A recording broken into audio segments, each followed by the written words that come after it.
Everyone, আমি ডিউটিতে চলে এসেছি। এখান থেকেই ব্লগ স্টার্ট করছি। এখন খেয়ে নেবো। ম্যাগি তৈরি করে এনেছিলাম। এখন ডিপার্টমেন্টে চলে এসেছি আর এখন বেরিয়ে গিয়েছি বাড়ি যাওয়ার জন্য। আমি পুরো ভিডিও তোমাদেরকে দেখাতে পারবো না, ভিডিও করা অ্যালাউ না।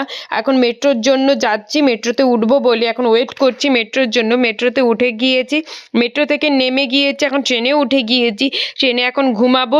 আর দেখতেই পাচ্ছ অন্ধকার হয়ে গিয়েছে, কারণ কলাঘাট ঢুকে গিয়েছে। ট্রেনের মধ্যে এত ভিড় ছিল যে কোনো খাওয়ারই উঠেনি। চিপস ভাজা উঠেছিল, তো চিপস কিনেছি, দুজনে মিলে এখন খাচ্ছি। এখন পাঁশকুড়া ঢুকবে আর পাঁশকুড়া থেকে নেমেও গিয়েছি ট্রেন থেকে। এখন চলে এসেছি চশমা দোকান। আমার চশমা অর্ডার দেওয়া ছিল, চোখে পাওয়ার বেড়ে গিয়েছে ঠিক ফোন দেখে দেখেই অবশ্যই।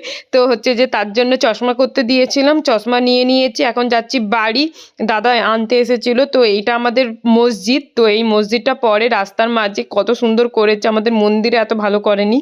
বাড়ি চলে এসেছে আর লিও রিয়াকশন দেখো, বেরোনোর জন্য কেমন করছে। মা দরজা খুলে দিলেও বাইরে চলে যাবে। আর এখানে দেখো ঢুকে গিয়েছি আর এখন আমার কোলে ওঠার জন্য কীরকম লাফাচ্ছে। আর আমি আমার রুমে নিয়ে চলে এসেছি, তারপর জন্য বাদাম পাটালি এনেছি, ওটা ধরার জন্য লাফাচ্ছে।